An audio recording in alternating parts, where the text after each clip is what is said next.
عدیل جرم کی دنیا میں کیٹو کے نام سے مشہور تھا۔ وہ اکیلا ہی کام کرتا تھا۔ اس سے ہر کوئی اجرت دے کر کوئی بھی کام لے سکتا تھا۔ وہ اس کام کو اتنی ہوشیاری سے کرتا تھا کہ پولیس بھی اسے گرفتار نہیں کر سکتی تھی۔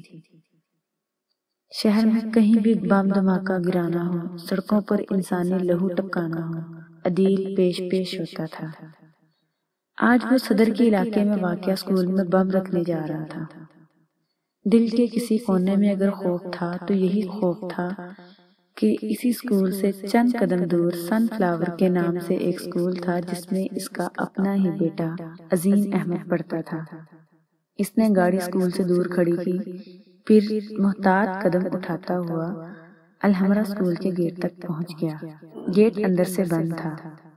دستک دینے پر ایک چھوٹی سی کھڑکی میں چوکیدار نے جھانکا۔ صاحب، کیا کام ہے؟ پرنسپل صاحب کے سیکرٹری یاسر سے ملنا ہے، جا کر ان سے کہو شفقت مرزا آئے ہیں۔ چوکیدار نے احتراماً گیٹ کھول کر اس کا استقبال کیا اور اسے کمرے میں بٹھا دیا اور کہا، آپ بیٹھیں، میں ابھی انہیں اطلاع دے کر آتا ہوں۔ پھر وہ گیٹ بند کر کے یاسر صاحب کو اطلاع دینے کے لیے چلا گیا۔ بس یہی لمحے تھے کہ اس نے وہ اپنا بم رکھ دینا تھا۔ ٹہلنے کے انداز میں استقبالیہ روم سے نکل کر اس نے کوٹ کی جیب سے اخبار میں لپیٹا ہوا چھوٹا سا گولا نکالا اور استقبالیہ کمرے سے چند قدم دور کیاریوں میں چھپا کر رکھ دیا۔ اس نے انتہائی اطمینان سے چاروں طرف دیکھا، نظریں گھمائی کہ کوئی اسے دیکھ تو نہیں رہا۔ پھر سکون سے ٹہلتا ہوا دوبارہ استقبالیہ روم میں آ کر بیٹھ گیا۔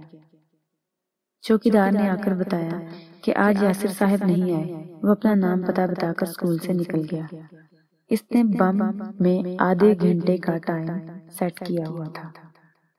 پھر وہ گاڑی میں آ کر بیٹھ گیا اور کوٹ اتار کر پیچھے کی سیٹ پر پھینک دیا۔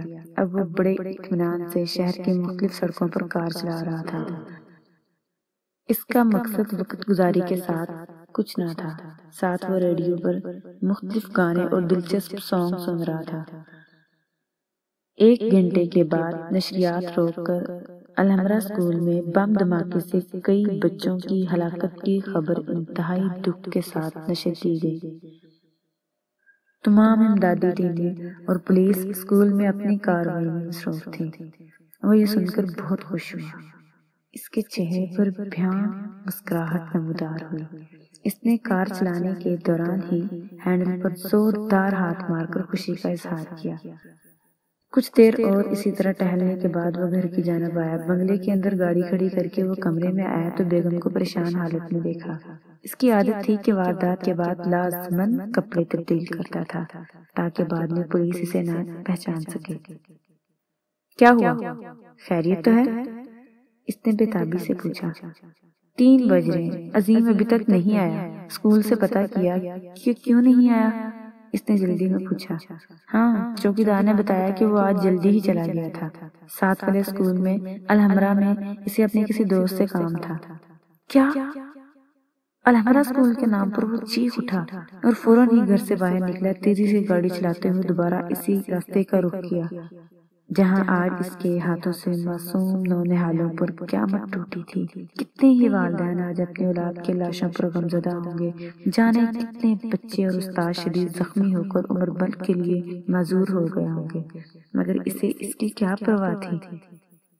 اسے دلچسپی تھی تو صرف اس رقم سے جو اسے اس کے بدلے میں ملنی تھی۔ پہلے وہ عظیم کے اسکول پہنچا۔ چوکیدار سے پوچھنے پر اسے بتایا گیا کہ آج عظیم پرنسپل سے چھٹی لے کر الحمرا اسکول میں چلا گیا تھا۔ کتنے بجے گیا تھا؟ کیٹو نے گھبراہٹ کے عالم میں پوچھا۔ صاحب 11:30 بجے تھے۔ او میرے خدا، وہ بڑبڑایا۔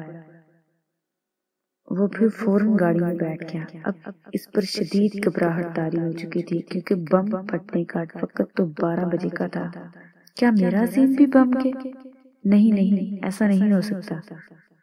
اس سے آگے وہ سوچ بھی نہیں سکتا تھا۔ اسے ایسا محسوس ہونے لگا جیسے اس کا سر ابھی پھٹ جائے گا۔ گھبراہٹ کے انداز میں اس نے گاڑی اتنی تیزی سے چلائی اور بہت ہی غلط انداز سے چلاتے ہوئے وہ الحمرا اسکول کے گیٹ پر پہنچا۔ وہاں افراتفری کا عالم تھا۔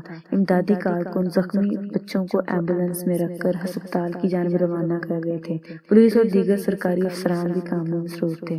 ہر طرف چیخو پکار اور آہوں کا عالم تھا۔ بچوں کے والدین الگ اپنے جگر گوشوں کے لیے پریشان تھے۔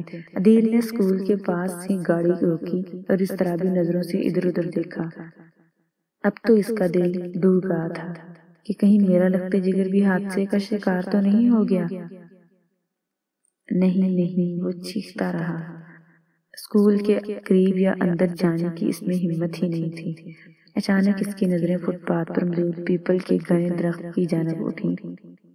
وہاں عظیم اسے روتا ہوا نظر آیا۔ وہ بھاگ کر اس کے پاس پہنچا اور اسے اپنے باہوں میں دبوچ لیا۔ کہاں چلے گئے تھے تم؟ اس نے بے قرار ہو کر پوچھا۔ ابو، میرا دوست فہیم سخت زخمی ہے۔ کسی ظالم نے اسکول میں بم رکھ دیا تھا۔ یہ کہہ کر وہ رونے لگا۔ چلو بیٹے گھر چلتے ہیں۔ وہ اپنے بیٹے کو لے کر چلنے لگا۔ اسی وقت پولیس نے اسے چاروں طرف سے گھیر لیا۔ یہی ہے وہ، اس نے دیکھا۔ کسی نے اس کی طرف دیکھ کر اشارہ کیا تھا۔ صاحب، جب چوکیدار کسی کو بلانے گیا تھا تو اس نے ٹہلتے ہوئے کیاریوں میں کوئی چیز پھینکی تھی۔ میں اس وقت چھت سے صفائی کر رہا تھا۔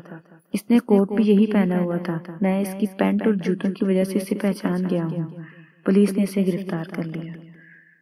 عینی گواہ کے بیان کے بعد دوسرے دن پولیس نے اس سے سب کچھ اگلوا لیا۔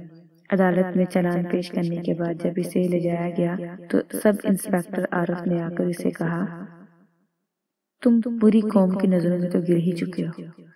سوچو، جس بیٹے کی خاطر تم یہ دولت جمع کر رہے ہو، یہ جرم کر رہے ہو، آج اس کے لیے بھی تم نفرت بن چکے ہو۔ اب تمہاری زندگی بے معنی اور بیکار ہو گئی ہے۔ ویسے بھی عدالت تمہیں سزائے موت سے کم سزا تو دے گی نہیں۔ یہ الفاظ اس کی ضمیر کو جھنجھوڑ چکے تھے، مگر اب کافی دیر ہو چکی تھی۔ آج جیتے جی زندہ درگور ہو چکا تھا۔